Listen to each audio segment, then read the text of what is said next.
और डंके की चोट पर उन्होंने अटैची में मतलब इस स्टाइल से एक्शन से ले गई वो पार्लियामेंट की, जैसे लगा कि इस बार का जो बजट होगा बहुत ही आकर्षित होगा। सरकार ने हम सारे योजनाओं में, सारे डिपार्टमेंट में भारत सरकार ने इंटरनली उनके जो सुनियोजित सोच है कि हमको दलितों आदिवासियों को आगे नहीं बढ़ने देना है, उस सोच को उन्होंने इस बजट में उतार दिया। उदाहरण मैं दूंगा छोटा सा कि अगर हम हायर एजुकेशन का स्टूडेंट हैं, हमको अगर 3,000 रुपया हमारे कॉलेज में फीस के रूप में खर्च हो रहा है तो हमको 3,000 रुपया मिलना चाहिए। सरकार बदले में कर क्या रही है कि और पैसे काट ले रही है। ये अगर चाहते हैं कि हम और हाशिए पे चले जाएं तो इस देश का विकास की जो बात करता है ये सरकार कि हम समानतावादी, मानवतावादी सरकार को लेके चलने वाले लोग हैं, तो उनसे मेरा सवाल है कि पोस्ट मैट्रिक छात्रवृत्ति योजना के लिए कोई आवंटन नहीं किया गया। नमस्ते नाम की एक योजना के लिए 97 करोड़ रुपए आवंटित किया गया। सोचिए कि आने वाला विधानसभा सत्र में आप देखेंगे कि जितना भी बजट बुक है, बजट बुक सबको मिलता है, उसमें देखेंगे 789 जो है वो एससी का पैसा है और 796 जो है वो एसटी का पैसा है।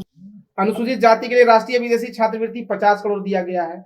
पूरे देश का बजट मैं बता रहा हूं जो सेंट्रल गवर्नमेंट का है। एससी और ओबीसी के लिए वेंचर कैपिटल फंड 70 करोड़ रुपया दिया गया। अनुसूचित जाति अनपिछड़ा वर्ग के लिए मुफ्त कोचिंग में 47 करोड़ रुपया दिया गया है। बताइए 47 करोड़ रुपया जहां पे 30 गो स्टेट हो पूरे देश में, 1 करोड़ रुपया से क्या होता है? सवाल है। और जैसा कि आप देख रहे हो कि NCDHR national campaign on Dalit human right जो है 1998 से इस देश में बजट को एनालिसिस करके जो दलित आदिवासी का बजट होता है उसको लोगों के बीच, जनता के बीच लेके जाती है और सरकार के साथ लॉबी करती है। और आज जो ये प्रेस कॉन्फ्रेंस का जो आयोजन किया गया है, आप सभी को मालूम होगा कि सेंट्रल बजट जो है 1 फरवरी को हमारे जो वित्त मंत्री श्रीमती निर्मला सीतारमण जी ने पेश किया। उस बजट में उन्होंने बड़ा ही अच्छी बातें कहा, जो जनरल बातें, मोटा मोटी बातें थी उन्होंने कहा, और डंके की चोट पर उन्होंने अटैची में मतलब इस स्टाइल से एक्शन से ले गई वो पार्लियामेंट की, जैसे लगा कि इस बार का जो बजट होगा बहुत ही आकर्षित होगा। लेकिन दुखद बात यह है कि एसीपी टीएसपी के गाइडलाइंस जो है वो बोलता है कि जनसंख्या के अनुपात में इस देश में दलितों आदिवासियों के लिए बजट का प्रावधान होना चाहिए, और वो करते हैं भी। लेकिन उसके अंदर का जो खेल होता है वो ये होता है कि बजट में वो प्रावधान करते जरूर है जनसंख्या के अनुपात में, लेकिन उसके अंदर क्या है कि हमारे पैसे को वो रोड में खर्च करेंगे, हमारे पैसे को वो भवन बनाएंगे। आपको बता दें कि ये जो मेरे हाथ में जो डेटा है, एनालिसिस डेटा है सेंट्रल गवर्नमेंट का 1 फरवरी का जो बजट पास हो उसका पूरा डेटा है। आपको बता दें कि वित्त वर्ष 2023-24 का कुल बजट 49 करोड़ 90,882.73 करोड़ रुपया है, और अनुसूचित जाति के लिए ये केवल, फिर जनजाति के लिए 159 करोड़ 126.22 करोड़ रुपया है अनुसूचित जनजाति के लिए। इस प्रकार से जो है सरकार ने हम सारे योजनाओं में, सारे डिपार्टमेंट में भारत सरकार ने इंटरनली उनके जो सुनियोजित सोच है कि हमको दलितों आदिवासियों को आगे नहीं बढ़ने देना है, उस सोच को उन्होंने इस बजट में उतार दिया।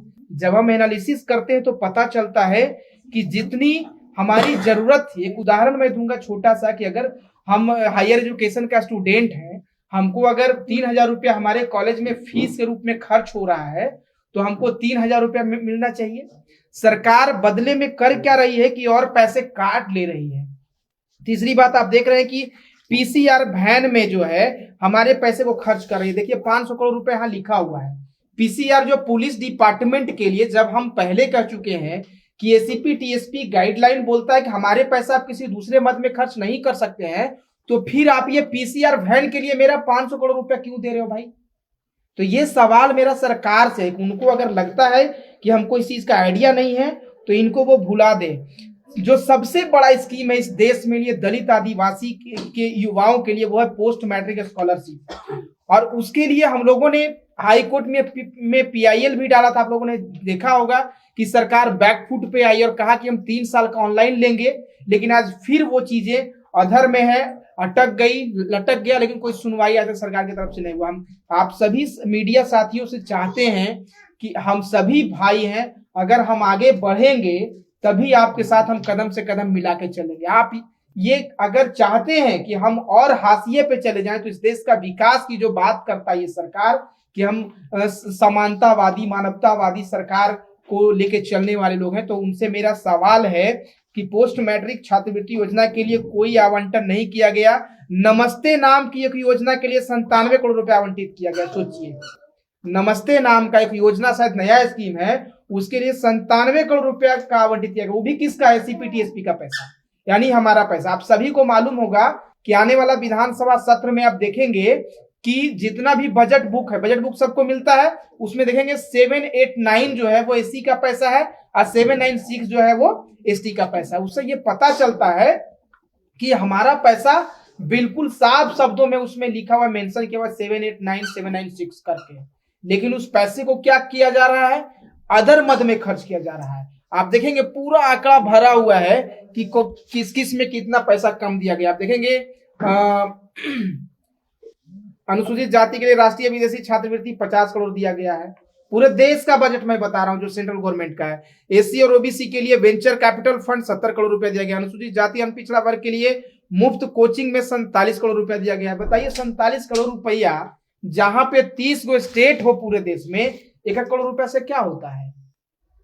तो इस तरह की बातें, बाकी आगे का बात हमारे तो दलित के लिए क्या होना चाहिए था बताइए। दलित के लिए सर मैं मोटा मोटी यही कहूंगा कि जो हमारा अधिकार है, जो हमारा गाइडलाइन बोलता है, उसके आप अनुपात में काम करिए। आपसे मुझे कोई लड़ाई झगड़ा नहीं है, लेकिन अगर आप नहीं करेंगे तो हम लगातार इस मुद्दे को उठाते रहेंगे। और आपसे विशेष आग्रह है, क्योंकि पैसा के बिना एक कदम चलना मुश्किल है, ये बहुत बारीकी से आप समझ रहे हैं। अगर आपके गाड़ी में पेट्रोल नहीं रहेगी तो पीसी के लिए आप यहाँ पाते क्या? उसी प्रकार से पैसा, सरकार जो है उसकी सोच जो है, नीति जो है, कितना गंदा आप समझ सकते हैं कि जब पैसा ही कट कर देगा तो हम कहां से चल फिर पाएंगे। ये बहुत बड़ा मुद्दा है साथियों। हम चाहते हैं कि प्लीज आप इसको अच्छे से अपने चैनल से दिखाइए ताकि सरकार जागे, क्योंकि आने वाला सत्र में विधानसभा, ये सॉरी फरवरी में 28 फरवरी को बजट आने वाला, बिहार बजट, तो इसको ध्यान में रखिएगा और फिर अगले बार हम लोग मिलेंगे। तो बिहार बजट को लेकर आपको उम्मीद है? देखिए सर, बिहार बजट के लिए उम्मीद क्या रहेगा? हर साल तो सरकार जो है कटौती करते आ रही है। उम्मीद तो नहीं है, लेकिन लड़ाई लड़ते रहे। क्योंकि वर्तमान सरकार दलित विरोधी है, जो भाजपा सरकार अभी है।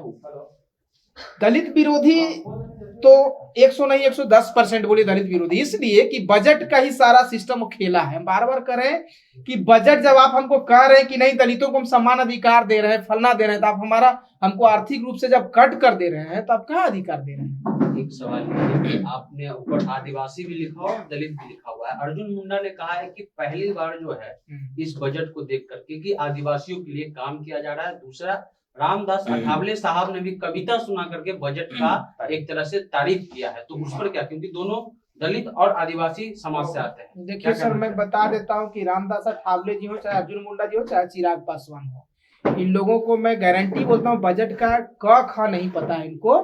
बहुत सारे ऐसे राजनेता लोग हैं सर, मैं राजनीतिक भाषण नहीं दे रहा हूँ, जो बजट के जानकार रहेंगे वो ऐसी बातें नहीं करेंगे।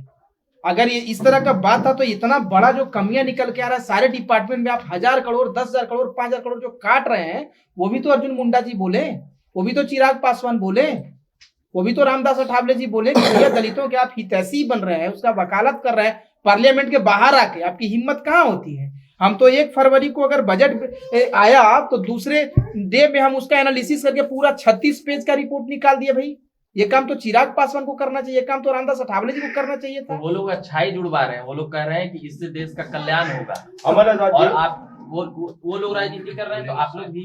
कोई ऐसा प्रेस कॉन्फ्रेंस भी नहीं हुआ। देखिए, अब कुछ लोग सत्ता के इर्द गिर्द रहना चाहते हैं, और जो मुख्य है जो किसी का डेवलपमेंट, किसी का राज, किसी जाति विशेष, महिला का, शेड्यूल कास्ट, शेड्यूल ट्राइब, किसी का विकास बजट पे ही निर्भर। हमारे घर का भी जो डेवलपमेंट है वो बजट पे निर्भर करता है। उसी तरह जो पूरा प्लान बनता है देश में जो बजट का, तो SC ST के लिए उनकी आबादी के अनुपात में 15-16% जितना आबादी है, अलग से हर एक डिपार्टमेंट में बजट बनता है। तो अगर उसमें कटौती होगा तो जो एट्रोसिटी का मामला है, महिलाओं पे अत्याचार का मामला है, जो शेड्यूल कास्ट, शेड्यूल ट्राइब का स्कॉलरशिप का मामला है, पोस्ट मैट्रिक का मामला है, तो उसमें अगर कटौती होगा, बिहार में भी कटौती हुआ, अभी हम लोग केंद्र में कटौती हुआ है और ज्यादा कटौती नहीं हुआ है, लगभग 500,000 करोड़ रुपया ऐसे क्या है 1,000 करोड़ ये कटौती हुआ बिहार। तो हम लोग चाहेंगे कि जो बजट पहले से जो है उससे आगे वाला वर्ष में कम ना हो, तो हम लोग इसको आंदोलन का रूप भी अब देने के लिए आंदोलन भी करेंगे। आंदोलन भी करेंगे, क्योंकि बिहार में भी ना केंद्र सरकार तो ये कर दिया है, पर केंद्र का और राज्य का भी पैसा होता है जो मिल करके विकास में लगता है। छात्रवृत्ति का, SC/ST एट्रोसिटी का मामला हो, ये सब मामले उनके आवास के लिए, उनके शिक्षा के लिए, छात्रावास के लिए, आवासीय विद्यालय के लिए, सब के लिए होता है। तो हम चाहेंगे कि बजट जो भी है और बढ़ाया जाए, और इसके लिए हम लोग एक आखिरी सवाल कि चिराग पासवान भी खुद को दलित का नेता कहते हैं, तो वो तो एक भी कोई बयानबाजी नहीं आया। आप चिराग को बहुत नजदीक से जानते हैं, बजट ने तारीफ कभी बोले हैं चिराग पासवान की हम दलित का नेता है? सुने हैं मुंह से?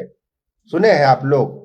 एक भी अगर कोई अगर बता दे हाँ। उन्होंने कहा हो कि मैं दलितों का नेता हूँ, दलितों के अधिकार के लिए लड़ता हूँ। पर दलित आप उनकी जाति पे जा रहे हैं, और स्वर्गीय रामविलास पासवान जी के बेटे इस आधार पे आप, पर उन्होंने कभी ये नहीं कहा कि मैं दलितों का नेता हूं। तारीफ भी किया, कभी नहीं वो बोले हैं।